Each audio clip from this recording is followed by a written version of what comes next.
इस वीडियो के अंत तक आपको इस पाठ से संबंधित संपूर्ण जानकारी व प्रश्नों के लिखित उत्तर मिलेंगे।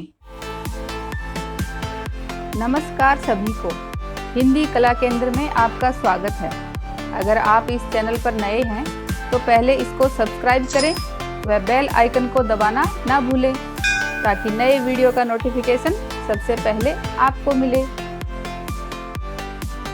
आज हम पढ़ने जा रहे हैं हमारी हिंदी की पुस्तक वसंत 1 का पहला पाठ और आज आप सब बच्चों का भी कक्षा 6 में है पहला दिन। इसलिए चलो बच्चों, मन लगाकर आज की इस कविता का आनंद लेते हैं जिसका शीर्षक है वह चिड़िया जो। बताओ बच्चों, आपके आसपास कौन कौन सी चिड़िया दिखाई देती हैं? बताओ, सोचो। जैसे तोता, मैना, कबूतर, कौवा, बतख, मोर, कोयल ऐसी दिखाई देती है ना। और चिड़िया में भी अलग अलग प्रकार की चिड़िया देखते हो ना। तो ये सब चिड़िया क्या खाती होंगी? रोटी और अनाज के दाने। और पीने में क्या पीती हैं? पानी। ये सब चिड़िया जो आपके आसपास हैं, चिड़िया या कोई भी पक्षी, तो क्या इन सब का एक ही रंग होता है? नहीं ना, सबका रंग अलग अलग होता है। इस चिड़िया का रंग कैसा है? ये तो नीले रंग की है।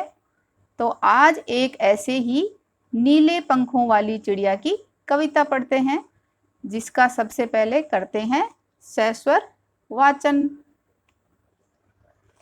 वह चिड़िया जो।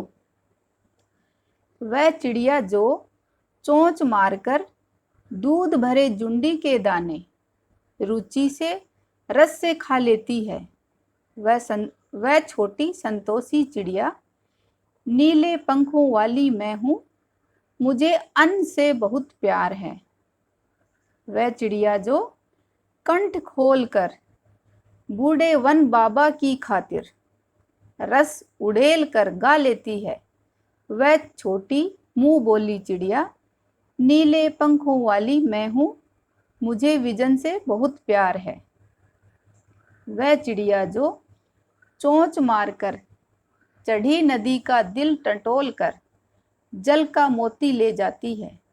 वह छोटी गर्भीली चिड़िया, नीले पंखों वाली मैं हूँ, मुझे नदी से बहुत प्यार है। इस कविता को किसने लिखा है? केदारनाथ अग्रवाल। तो इस कविता के लेखक कौन है? कवि केदारनाथ अग्रवाल। वह चिड़िया जो चोंच मारकर दूध भरे जुंडी के दाने रुचि से रस से खा लेती है। वह चिड़िया, यहाँ पर इस छोटी चिड़िया की बात हो रही है कि जो चोंच मारकर दूध भरे यानी कच्चे दाने, जुंडी के दाने, किसके दाने? जवार के दाने। जवार के कच्चे दानों को रुचि से यानी प्रसन्न होकर रस से यानी उनका स्वाद लेकर खा लेती है। वह छोटी संतोषी चिड़िया, वह साइज में छोटी सी है। और संतोषी चिड़िया, यहाँ पर चिड़िया को संतोषी क्यों कहा है? क्योंकि उसको जो भी दाने मिले, जो दूध भरे थे कच्चे, जो भी जौ के दाने मिले, उनको भी उसने बहुत खुश होकर और स्वाद लेकर खाया, इसलिए चिड़िया को संतोषी कहा। नीले पंखों वाली मैं हूँ, यहाँ चिड़िया कह रही है कि मैं कैसी हूँ?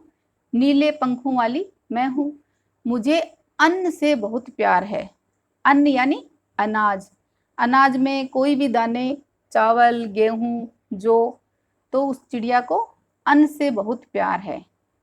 चिड़िया कैसी है कि वो छोटी और संतोषी चिड़िया है। जो भी उसको खाने में मिलता है, कच्चे जवार के दाने मिले, उनको भी उसने बहुत प्रसन्न होकर और उनका स्वाद लेकर खाया। नीले पंखों की वाली है वो, यानी उसके पंख नीले हैं और उसको अन्न से, अनाज से बहुत प्यार है। वह चिड़िया जो कंठ खोलकर, कंठ खोलकर यानी गला खोलकर यानी बहुत खुश होकर, बूढ़े वन बाबा की खातिर, खातिर यानी के लिए, बूढ़े वन बाबा पुराने जंगल, पुराने जंगलों में वो अपनी फ्री स्टाइल में यानी गला खोलकर गा लेती है, रस उड़ेलकर गा लेती है। वह छोटी मुंह बोली चिड़िया, वह छोटी मुंह बोली चिड़िया, मुंह बोली चिड़िया यानी अपनी सारी बातें बोलकर बता देती है। तो वह इसीलिए इसको मुंह बोली चिड़िया कहा है, क्योंकि उसने वो अपनी सारी बातें बोलकर बता देती है। साइज में छोटी है इसलिए इसको छोटी बोला है। तो वो क्या करती है कि बूढ़े वन बाबा यानी पुराने जंगलों में जाकर और बहुत रस उड़ेलकर यानी बहुत मीठे स्वर में अपने गाने गा लेती है। नीले पंखों वाली मैं हूँ, चिड़िया कह रही है कि मैं नीले पंखों वाली हूँ, मुझे विजन से बहुत प्यार है। विजन यानी जंगलों में जाकर गाना मुझे बहुत अच्छा लगता है। तो विजन यानी जंगल या एकांत में जाकर मुझे बहुत अच्छा लगता है। विजन का वी प्लस जन भी कर सकते हैं, जहाँ पे कोई नहीं जाता होगा, वी प्लस जन, जहाँ पे कोई जन नहीं जाता यानी जंगल। तो चिड़िया को किस किस से प्यार है? उसको अनाज से बहुत प्यार है और जंगलों से बहुत प्यार है। वह चिड़िया जो चोंच मारकर चढ़ी नदी का दिल टटोल कर, चोंच मारकर चढ़ी नदी का दिल टटोल कर, चढ़ी नदी यानी उफनती नदी यानी तेज धारा में बहती नदी का दिल टटोल कर यानी उसका मन का हाल जान लेती है कि वो कितने बहाव से बह रही है। जल का मोती ले जाती है, यहाँ जल का मोती क्या है? जल का मोती से मतलब पानी से है, पानी की बूंद। तो वो नदी में से पानी की बूंद ले जाती है। वह छोटी गर्भीली चिड़िया, गर्भीली यानी गर्व से भरी हुई। गर्व वाली फीलिंग कब आती है हमें? जब हम कोई असंभव काम करते हैं, जैसे लगता है कि हम उसको कर नहीं पाते और उसको कर डालते हैं। तो चिड़िया को भी अपने खुद पर बहुत गर्व है। गर्व क्यों है? क्योंकि उसने उफनती नदी यानी तेज बहाव में बहती नदी के बीच में जाकर भी जल का मोती यानी पानी की बूंद ले जाती है, इसीलिए उसको अपने आप पर गर्व है। तो वह गर्वीली चिड़िया नीले पंखों वाली मैं हूँ। कैसी है वो? नीले पंखों वाली है और मुझे नदी से बहुत प्यार है। चिड़िया कह रही है कि मुझे नदी से बहुत प्यार है। तो ये थी हमारी एक प्यारी सी कविता जिसको केदारनाथ अग्रवाल जी ने लिखा। इस कविता के माध्यम से कवि हमें क्या क्या संदेश देना चाहते हैं, इसको हम इसके भावार्थ में समझेंगे। कविता का भावार्थ। इस कविता के रचयिता यानी कवि श्री केदारनाथ है।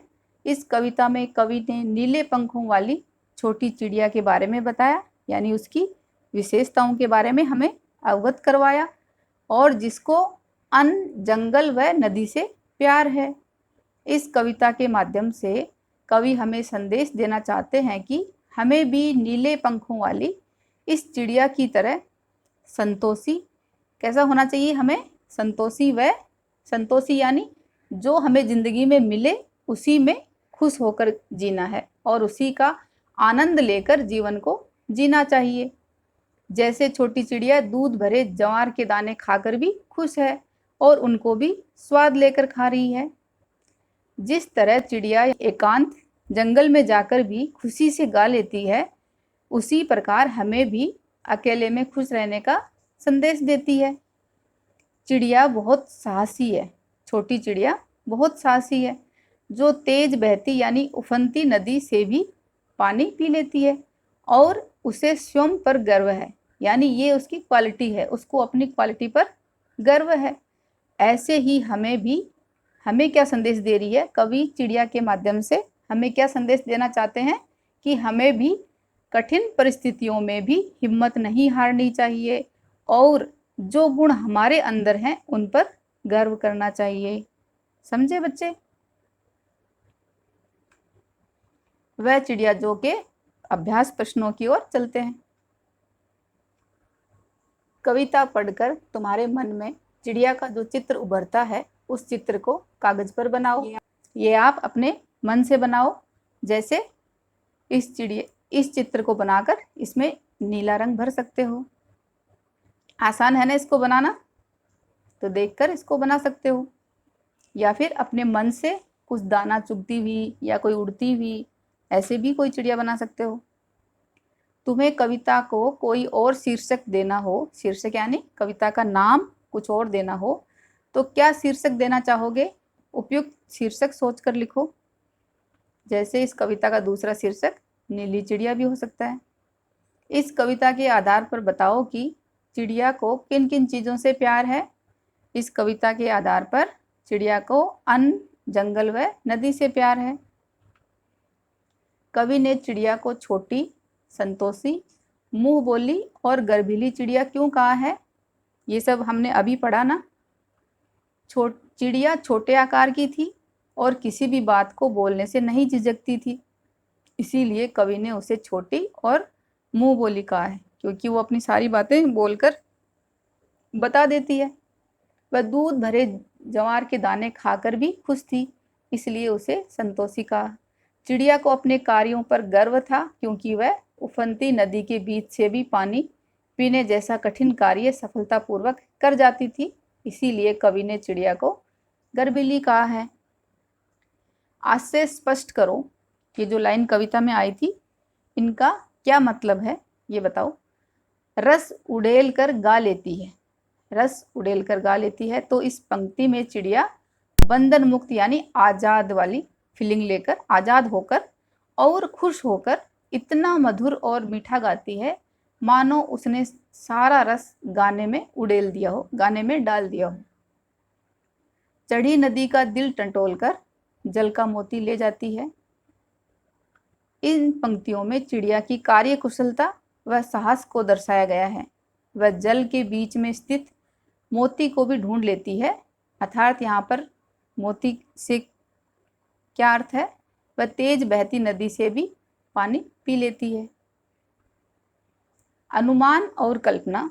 कवि ने नीली चिड़िया का नाम नहीं बताया है, वह कौन सी चिड़िया रही होगी? इस प्रश्न का उत्तर जानने के लिए भारत की चिड़ियों के बारे में सबसे अधिक जानकारी रखने वाली पक्षी विज्ञानी सालिम अली की पुस्तक भारतीय पक्षी देखो, ये देखो, ये भारतीय पक्षी, ये बुक है।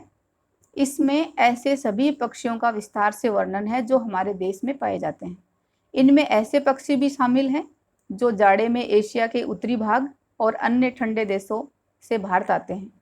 सालिम अली की पुस्तक देखकर तुम अनुमान लगा सकते हो कि इस कविता में वर्णित यानी जिसका वर्णन किया गया है नीली चिड़िया शायद इनमें से कोई एक रही होगी। तो ये कौन कौन, थोड़ा इशारा किया है कि कौन सी रही होगी। जैसे नीलकंठ, कैसी होती है नीलकंठ दिखने में, ये देखो। इसी तरह छोटा किलकिला कबूतर, ये तो खूब देखा होगा। बड़ा पतरिंगा, ये ऐसा। तो हमने जो कविता पढ़ी उसके हिसाब से शायद ये चिड़िया रही होगी, नीलकंठ। नीचे पक्षियों के कुछ नाम दिए गए हैं, उनमें यदि कोई पक्षी एक से अधिक रंग का है तो लिखो कि उसके किस हिस्से का रंग कैसा है। जैसे तोते की चोंच लाल है और शरीर हरा है, देखा है ना आपने तोते को, तो उसकी चोंच लाल होती है, उसका शरीर हरा है।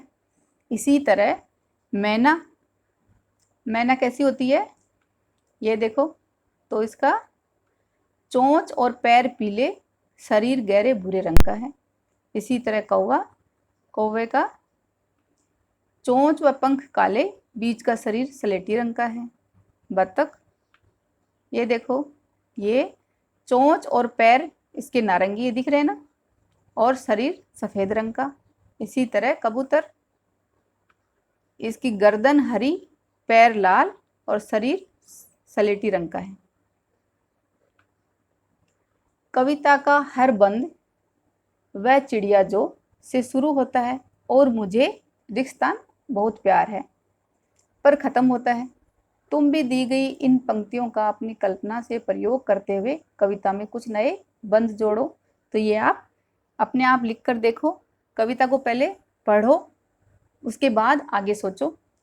कुछ लाइन मैंने लिखी हैं, जैसे वह चिड़िया जो पानी की रिमझिम बूंदों में नहाकर उड़ जाती है, कर लेती नीले गगन की सैर, वह मनमोजी फुर्तीली चिड़िया, नीले पंखों वाली मैं हूँ, मुझे बारिश से बहुत प्यार है। तो ये देखो यहाँ पर वह चिड़िया जो से शुरू हुआ और मुझे बारिश से बहुत प्यार है। इसी तरह आप भी बनाओ।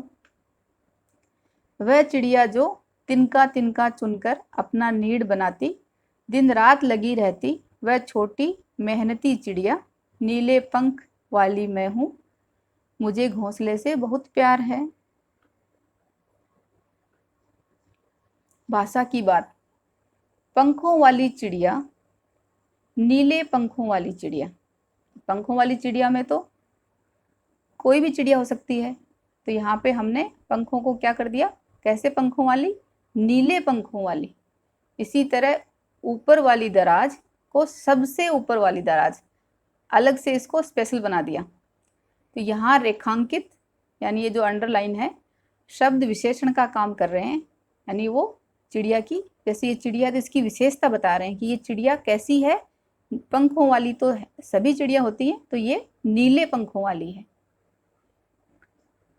अगले पृष्ठ पर वाला या वाली जोड़कर बनने वाले कुछ और विशेषण दिए गए हैं। ऊपर दिए गए उदाहरणों की तरह इनके आगे एक एक विशेषण और जोड़ो।